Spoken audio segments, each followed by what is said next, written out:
के बलूचिस्तान से है बड़ी खबर। बलूचिस्तान में पाकिस्तानी सेना पर हुआ है बड़ा हमला।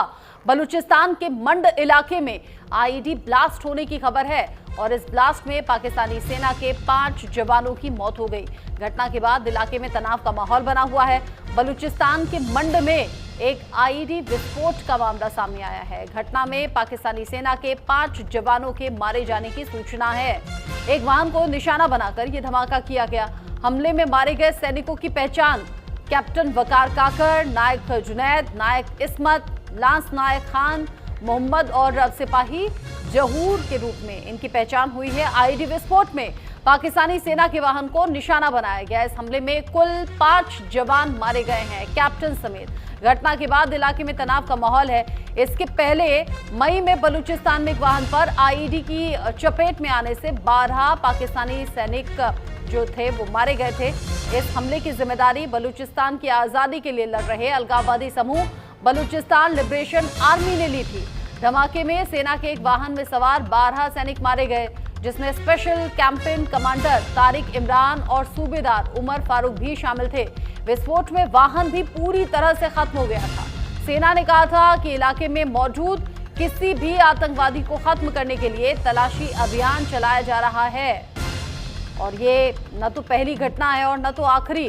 पाकिस्तानी फौज पर लगातार बलूचिस्तान के लोगों का गुस्सा टूट पड़ा है और ये अलग अलग तरह के हमले हैं जो पाकिस्तानी फौज को निशाने पर लेकर बीएलए, बीएलएफ और बाकी बरूद संगठनों के जरिए किए जा रहे हैं, जिसमें पाकिस्तानी फौज को हो रहा है बड़ा नुकसान। बलूचिस्तान में पाकिस्तानी सेना पर एक और बड़ा हमला हुआ। आईईडी ये ब्लास्ट हुआ है बलूचिस्तान के मंड इलाके में, जहां पाकिस्तानी सेना के 5 जवानों की मौत हो गई है इस ब्लास्ट में।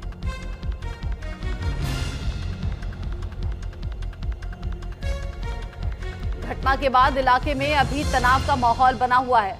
बलूचिस्तान के मंड इलाके में ये जोरदार ब्लास्ट हुआ, जिसमें 5 जवानों की मौत की खबर है। तस्वीरें भी सामने आ रही हैं और बीएलए ने इसकी जिम्मेदारी ले ली है सीधे तौर पर। बलूच लिबरेशन आर्मी जो कि बलूचिस्तान की आज़ादी को लेकर संघर्ष भी कर रहा है, लगातार सड़कों पर भी है।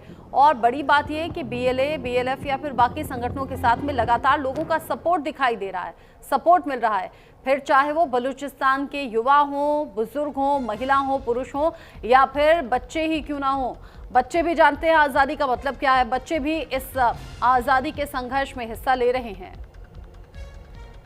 बलूचिस्तान में एक और बड़ा हमला हुआ। पाकिस्तानी फौज को निशाने पर लेते हुए यह हमला हुआ। मेरे साथ बात करने के लिए खास मेहमान जुड़ गए हैं। Group captain retired U K Devnath sir जुड़ गए हैं डिफेंस एक्सपर्ट के तौर पर, और मैं अहमर मस्ती खान जी मेरे साथ में जुड़ गए हैं, बलूच पत्रकार और एक्टिविस्ट के तौर पर आप जाने जाते हैं। आप दोनों का ही बहुत स्वागत न्यूज इंडिया पर। सबसे पहले अहमर मस्ती खान जी, ना तो ये पहला हमला है जो पाकिस्तानी फौज को निशाने पर लेकर हुआ और ना ही आखिरी कहा जा सकता है। लगातार पाकिस्तानी फौज कि धज्जियां उड़ाने का काम बलूच संगठन कर रहे हैं। 5 सैनिक मारे गए हैं। अभी ये जो विद्रोह है और ज्यादा भड़केगा। जी नमस्कार। मैं आपका शुक्रिया अदा करता हूं कि आप ये बलूचिस्तान में जो तहरीक आज़ादी चल रही है उसके ऊपर आप ये खबर दे रहे हैं। देखें, ये जो हुआ है, इनके 5 जो लोग मारे गए हैं, जिनमें के कैप्टन वकार काकर और नायक जुनैद, नायक इस्मत, लांस नायक खान मोहम्मद और सिपाही जहूर, ये सिर्फ टिप ऑफ द आइसबर्ग है जिसे कहते हैं। ये तो हर रोज़ ही हमारे जो आज़ादी पसंद फ्रीडम फाइटर्स हैं वो इनको हर रोज़ ही मार रहे हैं, क्योंकि देखें ये गलत आए हुए हैं, ये गलत तौर पे हमारे इलाकों में घुसे हैं। ये पता नहीं कहाँ से उठ के आए हैं। मंद इनका इलाका नहीं है। इनको क्या ज़रूरत है कि गैरतमंद बलोचों के इलाके में ये इस तरीके से घुसें। हमारे इलाकों में ये इन्होंने जो है हमारे जो लोगों की इज़्ज़त नफ्स के साथ ये खेल रहे हैं, हमारे नंगो नामूस जिसे हम कहते हैं उसके साथ खेल रहे हैं, और इन्होंने खुद ही अपने मौत को ये दावत दे रहे हैं। हम तो रचना जी इनसे कहते हैं कि हमारे साथ बात करें, नेगोशिएट करें और अपने फौजियों को यहाँ से निकालें। हमारा तो यही इनसे अपील है कि आप बातचीत के मेज़ पे आएं, बलोचों के साथ बात करें, डॉक्टर महारंग बलूच को फौरन से पेशतर रिहा करें, उनको इन्होंने जाली तौर पर, देखें डॉक्टर महारंग बलोच जो हैं वो हमारी एक तरह से डिफैक्टो प्राइम मिनिस्टर हैं। अभी जो पेशी हुई उसमें उन्होंने कहा ये क्या कानून है, ये कानून है या तमाशा है। उन्होंने कहा कि भाई अगर आपको यही ड्रामे करने हैं तो एक साथ क्यों हमें 4 साल की सजा नहीं दे देते हैं, ताकि हमारी भी दर्द सर खत्म हो और आपकी भी दर्द हेडेक खत्म हो। ये क्या आप कर रहे हैं कि हर कुछ दिनों के बाद हमें बुलाकर फिर जो है रिमांड पे ये भेज देते हैं। अब देख लें, हमारे मुख्यमंत्री पुराने अख्तर मेंगल ने कहा बहुत खूब कि इन्होंने जो मुल्क बांग्लादेश में इन्होंने जो क्राइम्स अगेंस्ट ह्यूमैनिटी किए, वॉर क्राइम्स किए, उस पे आज तक किसी एक जनरल को एक दिन का भी रिमांड मिला। इन्होंने बलूचिस्तान में जो है खून की होली खेली हुई है कितने सालों से, एक भी जनरल को, एक भी कर्नल को एक दिन का रिमांड मिला। देखिए, इन्होंने बलूचिस्तान को किलिंग फील्ड में तब्दील किया हुआ है पाकिस्तान के फौज ने। अब हमारे लोग तंग आ गए, ये हमारे इलाके से अब भाग नहीं सकते हैं। अगर ये इलाके में हमारे आएंगे तो ये मारे जाएंगे, ये शहीद नहीं हैं, क्योंकि ये पैसे लेके बत्ते पे आते हैं। ये कैसे शहीद कहला सकते हैं? शहीद तो हमारे लोग हैं जो एक बड़े अजीम मकसद के लिए अपने जानों की कुर्बानी देते हैं। ये तो हम इनको तो मुर्दार कहते हैं।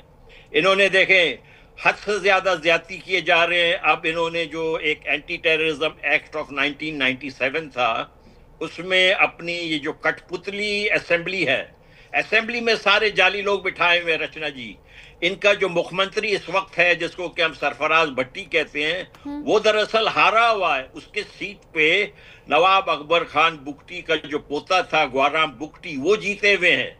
इनको जो है आईएसआई ने फॉर्म 47 एक है उसके पर साइन करके इसको जितवाया है। ये सारे के सारे जाली जो है मेंबर ऑफ पार्लियामेंट, ये सारे बैठे, और उन्होंने क्या किया है उसमें तरमीम करके कि अब सीक्रेट ट्रायल होगा। ना किसी को जज का मालूम होगा, ना किसी को वकील का मालूम होगा, ना किसी को प्रोसिक्यूटर का मालूम होगा। डॉक्टर महारंग बलोच ने कहा कि भाई मार्च में 147 बलोच लोगों को इन्होंने जबरी तौर पर गुमशुदा किया। अप्रैल में 166 लोगों को इन्होंने जबरी तौर पर गुमशुदा किया। जून तक जो है 814 बलोचों को इन्होंने जबरी तौर पर गुमशुदा किया और 131 को मारवाए अदालत इन्होंने कत्ल किया। ये डॉक्टर महारंग बलोच जो हमारी डिफैक्टो प्राइम मिनिस्टर हैं। और रचना जी, मुझे बिल्कुल यकीन है कि वो हमारी जब फ्री बलूचिस्तान होगी वो उसका पहला प्राइम मिनिस्टर होंगी।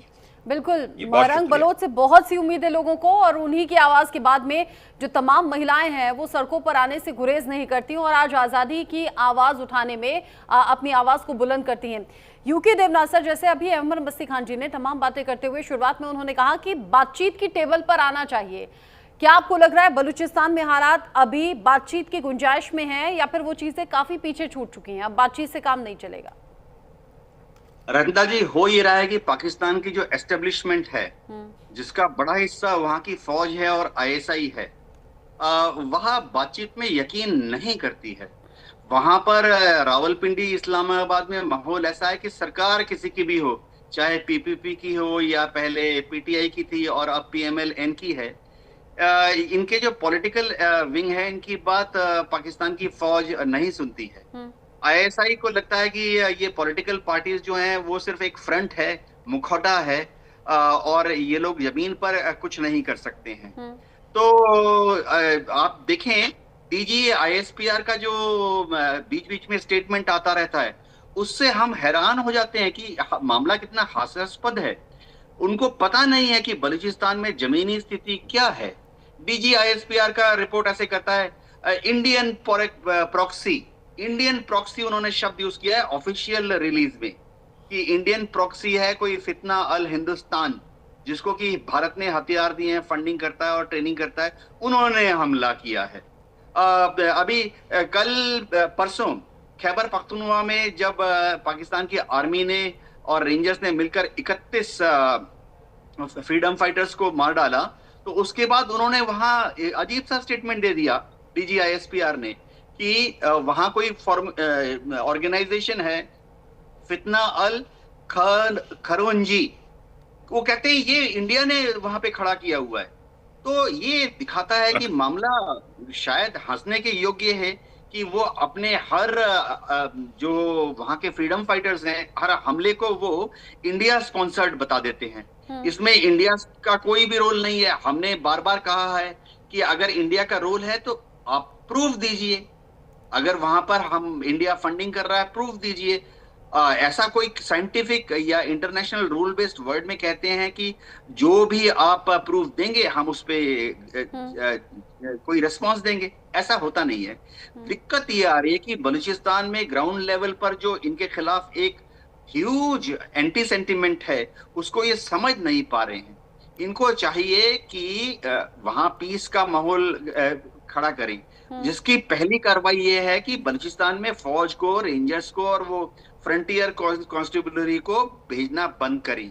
एक शांति का माहौल करें जिसमें वो बात करें, जिसमें सिर्फ सिविलियंस होने चाहिए फ्रॉम बोथ साइड। ये उसको तो कर नहीं रहे हैं, बंदूक के जोर पर बलूचिस्तान को दबाने की कोशिश कर रहे हैं। जी रत्ना जी, जिस तरह आपने कहा बंदूक की नोक पर लोगों की आवाज दबाने की कोशिश है, आए दिन हमले हो रहे हैं, टकराव भी हो रहा है, और ये टकराव ऐसा कि नुकसान दोनों तरफ है। बलूचिस्तान में लोगों को उठाया जाना या फिर उन्हें यूं बेमौत मारा जाना, और उधर पाकिस्तानी फौज पर भी एक के बाद एक हमले हो रहे हैं। अहमर मस्ती खान जी, अगर ये टकराव यूं ही चलता रहा तो संघर्ष तो लंबा खिंच जाएगा। आप कह रहे हैं बातचीत की टेबल पर आना चाहिए, लेकिन इसके लिए इनिशिएटिव लेगा कौन? भाई देखें, जैसे हम कह रहे हैं, हमारे लोग कह रहे हैं, हम तो कह रहे हैं बात करें ना जी। इनके पास जो इस वक्त इनका आर्मी चीफ आया हुआ है वो इंतहाई घटिया है। वो स्लम डॉग है, डेरी हसनाबाद एक इलाका है रावलपिंडी का, वहाँ का है वो। उसका कोई किसी किस्म का अच्छा कोई बैकग्राउंड नहीं है। वो वहाँ से उठ के आया है, मदरसे का तालिब इल्म है, मदरसे में वो लड्डू खाता था। अब उसके शायद ख्वाब में ये था कि बड़े हो के बड़े लड्डू खाएंगे। अब जो है उसकी ये हो गई है कि ट्रंप साहब से मिल रहे हैं, वहाँ जी जिनपिंग से मिल रहे हैं, उनका दिमाग खराब हो गया है। वो अपने आप को जमीन पे खुदा समझ रहे हैं।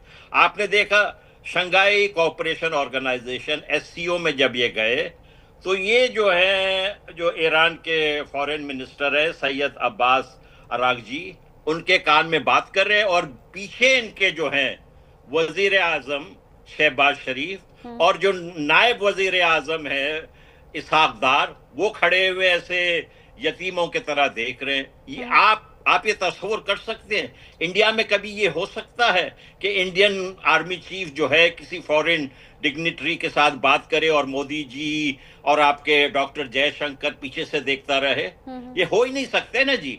देखिए इन्होंने जो वहां पे निजाम बनाया हुआ है हाइब्रिड। पाकिस्तान ये जो मनहूस मुल्क अंग्रेज बना के गया है, कितना बड़ा भारत को नुकसान पहुंचा के गए। आज तक देखें कितना नुकसान ये कर रहे हैं। ये मनहूस मुल्क को जब बना तब भी उसके ये थे कि ये फेडरेशन होगा। ये तो फेडरेशन नहीं है। जब ये हाइब्रिड कहते हैं, हाइब्रिड सिस्टम है, इसका मतलब है कि वहां पर फौज एक पार्टनर है, और फौज तो सारा का सारा पंजाबी है। तो ये पाकिस्तान जो है दरअसल ग्रेटर पंजाब है। मैं तो इसको ग्रेटर पंजाब और लॉर्ड माउंटबेटनिस्तान कहता हूं। देखिए आपके यहाँ जो कांग्रेस के मौलाना अबुल कलाम आजाद थे, उन्होंने किताब लिखा था इंडिया विंस फ्रीडम। उसमें उन्होंने सही कहा था कि 25 साल के अंदर ये टूट जाएगा, और ये भी होगा कि इसके खंड खंड होंगे, पाकिस्तान के खंड खंड होगा।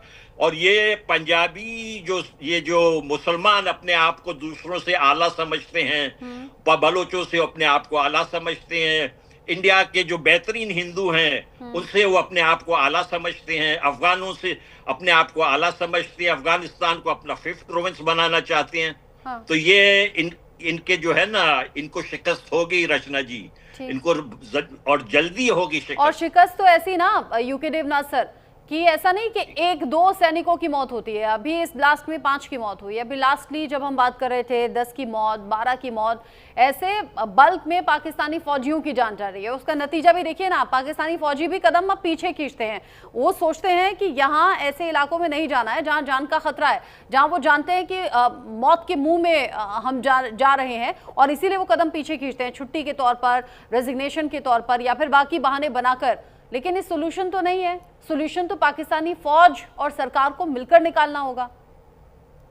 इसमें कोई शक नहीं है कि यूके देवनाथ सर, इसमें कोई शक नहीं है कि सोल्यूशन पाकिस्तान की फौज को ही करना होगा, क्योंकि पाकिस्तान का जो विदेश मंत्रालय है वो तो नाम के वास्ते है। पाकिस्तान का जो विदेश मंत्रालय है, सुबह 9 बजे एक छोटी पर्ची में एक ब्रीफिंग चली जाती है कि आज क्या करना है। देखिए हो क्या रहा है, अगर हम देखें कि क्या कारण है कि बलूचिस्तान में अचानक से मिलिट्री ने अपने ऑपरेशंस को बढ़ा दिया है। इसका बहुत बड़ा कारण है कि इन ऑपरेशंस के खिलाफ बलूचिस्तान के लोग तो सख्ती से खड़े ही हैं। इन ऑपरेशंस को करने का हुक्म अमेरिका से आया है। जब आसिम मुनीर गए थे अमेरिका में, तो डोनाल्ड ट्रंप ने उनको लंच में दावत दी और फिर डोनाल्ड ट्रंप ने 2-3 ख्वाहिशें बताई उनको, आसिम मुनीर को, क्योंकि डोनाल्ड ट्रंप को मालूम है कि असल में पाकिस्तान का प्रेसिडेंट, प्राइम मिनिस्टर, विदेश मंत्री सब कुछ आसिम मुनीर है। उन्होंने एक तो कहा कि आप क्रिप्टो करेंसी को पाकिस्तान में इंट्रोड्यूस करा लो, क्योंकि डोनाल्ड ट्रंप के रिलेटिव्स ही उसमें इन्वॉल्व हैं। आसिम मुनीर ने कहा जी हुजूर। फिर उन्होंने कहा कि बलूचिस्तान में जमीन के नीचे बहुत कच्चा तेल है, तो हम उसका एक्सप्लोरेशन करेंगे, आप उसके सारे हकूकात जो हैं, कॉन्ट्रैक्ट जो हैं, अमेरिकन कंपनीज को दे दो। आसिम मुनीर ने कहा हाँ। और तीसरी और सबसे बड़ी बात है कि बलूचिस्तान की जमीन में, वहां खदानों में बेशुमार बेशकीमती रेयर अर्थ मिनरल्स हैं। कॉपर है, जैसे तांबा बोला जाता है हिंदी में, और लिथियम है। और बात क्या है, अमेरिका चाहता है कि अमेरिका के कैपिटलिस्ट लोग वहां आकर उस पे इन्वेस्ट करें। तो इसके पहले क्या चाहिए? शांति। अगर वहां पर बीएलए का कब्जा रहा जमीन पर, तो जाहिर बात है अमेरिकन कंपनीज को घुसने नहीं दिया जाएगा।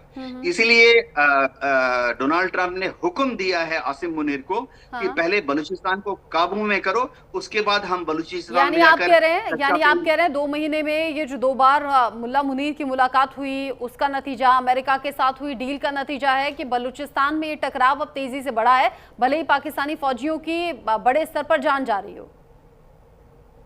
देवनाथ सर, जी वो ये रहा है कि पाकिस्तान में जो पाकिस्तान की आर्मी के अफसरान हैं वो एक इलीट ग्रुप हैं।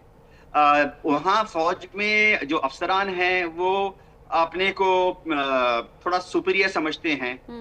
जैसे भारत की फौज में हम हमारे जवानों की शहादत को बहुत इज्जत देते हैं। हमारी फौज में, भारत की बात कर रहा हूँ, अफसर और जवान मिलजुल कर एक साथ रहते हैं। एक ऑफिसर जो है एक जवान को अपना अधीन नहीं मानता है, वो हमारे यहाँ अफसर जो है जवान को अपना साथी मानता है। फौज में हम इस्तेमाल करते हैं शब्द बडी। तो अफसर और जवान एक साथ रहते हैं, एक साथ उठते बैठते हैं, ऑपरेशंस में एक साथ जाते हैं। कारगिल का एग्जांपल दे देता हूं कि हमारे जब कारगिल में 527 बहादुर नौजवान और अफसरों ने शहादत दी, तो उसमें से 29 तो हमारे ऑफिसर्स ही थे। यानी हर 9 जवान के शहादत के पीछे एक अफसर, यंग ऑफिसर्स। अब पाकिस्तान में हो क्या रहा है मैं बता रहा हूँ। बहुत ज्यादा प्रेशर है आसिम मुनीर के ऊपर। चीन से भी प्रेशर है कि ग्वादर जो है उसको कंट्रोल करो। CPEC प्रोजेक्ट के जितने सड़कें हैं, हाईवेज हैं, इन्वेस्टमेंट है, उसको प्रोटेक्ट करो। अभी पाकिस्तान ने चीनी इन्वेस्टमेंट से ग्वादर में वो इंटरनेशनल एयरपोर्ट बनाने की कोशिश कर रहे हैं, लेकिन वहां पर कोई इन्वेस्टमेंट नहीं आ रही, कोई इंटरनेशनल फ्लाइट नहीं जा रही है, क्योंकि आसपास का माहौल ठीक नहीं है। तो माहौल ठीक करो। ग्वादर इंटरनेशनल एयरपोर्ट एक क्लासिक एग्जांपल है कि पाकिस्तान में हो क्या रहा है। एयरपोर्ट बना, इतनी बड़ी इन्वेस्टमेंट आई चीन से, वहां सारे ऊपर के लेवल के जितने मैनेजर्स हैं, ऑफिसर्स हैं, सब पंजाब प्रोविंस के सुन्नी मुसलमान वहां घुस गए, पंजाबी घुस गए हैं, इक्का दुक्का सिंधी भी हैं। ग्वादर के बेचारे आसपास जो बलूच लोग हैं वो क्या कर रहे हैं, उनको वहां पर सिर्फ मजदूरी का काम मिलता है। तो बहुत ज्यादा एक्सप्लॉयटेशन हो रही है। खबरों के अनुसार जब वो उनसे जमीन ले लेते हैं इन सब बड़ी बड़ी ह्यूज इंफ्रास्ट्रक्चर प्रोजेक्ट्स के लिए, तो या तो उनको जमीन का मुआवजा नहीं मिलता, या जो मुआवजा मिलता है वो सरकारी रेट पे इतना कम होता है कि आम आवाम, बलूच आदमी परेशान है। सबसे बड़ी बात है, देखिए दुनिया में नियम क्या है कि अगर किसी के पास जमीन है, किसान, और उसकी जमीन के नीचे से कुछ खनिज पदार्थ, कच्चा तेल, गैस कुछ मिनरल निकलता है तो उसका एक बहुत भारी डिविडेंड उस बंदे को देते हैं। हाँ। जैसे हम पश्चिम एशिया में देखते हैं, सारे शेख हैं, उनके खेत के नीचे से, उनके रेत के नीचे से पेट्रोल निकला, तो अमेरिका वहां एक्सप्लॉइट कर जब पेट्रोल निकालता है तो शेख साहब को या अमीर साहब को कितने पैसे देता है। बलूचिस्तान में ऐसा कोई भी बलूचिस्तान में तो वहां बुनियादी उन लोगों को सुविधाएं नहीं मिल मिलता। रही, फिर उन्हें ये अवार्ड, ये रिवॉर्ड कहाँ से मिलेगा कि भाई तुम्हारे इलाके से ये खनिज संपदा हमें मिली है। तो एक तरीके से जैसे कि यहाँ हिंदुस्तान में कहते हैं ना कि कोई जमीन सरकार के अधीन आ गई तो फिर मुआवजा मिलता है बड़ा, जिससे फायदा होता है, लेकिन वहां तो ऐसा दूर दूर तक नहीं है, बुनियादी सुविधाएं भी नहीं है। लेकिन अहमद मस्ती खान जी, जैसे अभी यूके देवनाथ सर ने कहा, पहले तो चीन की तरफ से प्रेशर सीपेक परियोजना को लेकर, अब अमेरिका की तरफ से भी प्रेशर। इस डबल प्रेशर के चलते पाकिस्तान और पाकिस्तानी फौज और ज्यादा बौखलाकर अब बलूचिस्तान में जा रही है और ये टकराव बढ़ रहा है। आपको लग रहा है कोई सोल्यूशन होगा? और अगर टकराव ऐसे ही बढ़ता रहा तो क्या बलूच संगठनों को अपनी स्ट्रैटेजी में कुछ बदलाव करना चाहिए? देखिए रचना जी, सबसे पहले तो मेरा थोड़ा सा शिकवा है, ये इस इलाके में तो सबसे पहले और सबसे ज्यादा जो क्लेम होना चाहिए वो भारत माता का होना चाहिए, क्योंकि देखें हमारे पास हिंगलाज माता है जो भारत का कल्चरल हेरिटेज का हिस्सा है। हम भारत से जुदा नहीं हैं और हम उसके करीब तरीन अपने आप को समझते हैं। तो अगर देखें भारत इसमें ज्यादा प्रोएक्टिव होगा तो फिर ना चीन की यहाँ चल सकती है ना अमेरिका की चल सकती है। अब मैं आपको एक बात बताऊं, इन्होंने डबल डीलिंग की है, इन फौजियों ने। डबल डीलिंग नहीं चलेगा। चाइना मुझे उम्मीद है कि इनसे नाराज है और मैं तो बहुत दिनों से ये कह रहा हूं कि भारत सरकार को चाहिए कि चाइना के साथ हर तरीके से कोई ना कोई अंडरस्टैंडिंग बनाए और इन पंजाबी जिहादियों को इस इक्वेशन में से निकाल ले, क्योंकि देखें ये पंजाबी जिहादियों का माइंडसेट ही बहुत गलत है ना जी। ये अपने आप को आला समझते हैं, दूसरों को नीचा समझते हैं, हालांकि सबसे घटिया लोग यही हैं। बिन लादेन किनका मेहमान था, आज तक दाऊद इब्राहिम किनका वीवीआईपी गेस्ट है, इन्हीं का है ना जी। सबसे ज्यादा दुनिया में टेररिज्म फैलाने वाले यही पंजाबी हैं। ये पंजाबी मुसलमान जो हैं जिनको रावलपिंडी में और आप पर हेडक्वार्टर आईएसआई में बैठे हुए हैं, ये इंसानियत के दुश्मन हैं। हमारा लड़ाई जो है इनके साथ है जो इंतहाई ज्यादा हिटलराइट हैं, जैसे हिटलर थे, ये बिल्कुल उससे किसी तौर पे भी कम नहीं है। ये उसी ज़हनियत के लोग हैं। देखें जब इनको हम शिकस्त देंगे, मुझे उम्मीद है कि हमारे जो भारत में बहन भाई हैं वो भी सुख चैन का सांस लेंगे, अफगान भी सुख चैन का सांस लेंगे। और अब ये क्या कह रहे हैं, अब ये क्या कह रहे हैं शहबाज शरीफ, अफगानों को कह रहे हैं कि हमारे साथ आए वरना आप हमारे दुश्मन हैं। ये कैसे हो सकता है? ये पंजाबियों की जुर्रत कैसी हो गई कि अफगानों, पश्तूनों, बलोचों, भारत सबके साथ एक साथ ये लड़े? ये इनका मौत है जी, ये इनकी आखिरी है। ये मुझे ज्यादा से ज्यादा अगर पाकिस्तान चलेगा तो 5 साल, इससे आगे मुझे पाकिस्तान जो है बिल्कुल खंड खंड होता हुआ नजर आ रहा है, कोई शक नहीं है। पाकिस्तान अगर खंड खंड होगा तो क्या ये एक सोल्यूशन है यूके देवनाथ सर आने वाले वक्त में, और क्या यही पाकिस्तान को इस मुश्किलों से निजात दिलाएगा? रत्ना जी, पाकिस्तान के जो हुक्मरान हैं, रावलपिंडी में बैठे हैं, इस्लामाबाद में बैठे हैं, उनको एक चीज समझना पड़ेगा कि अगर वो चाहते हैं कि पाकिस्तान एक साथ रहे तो उन्हें पाकिस्तान के सब लोगों को बराबरी का हक देना पड़ेगा, बराबरी का दर्जा देना पड़ेगा। वह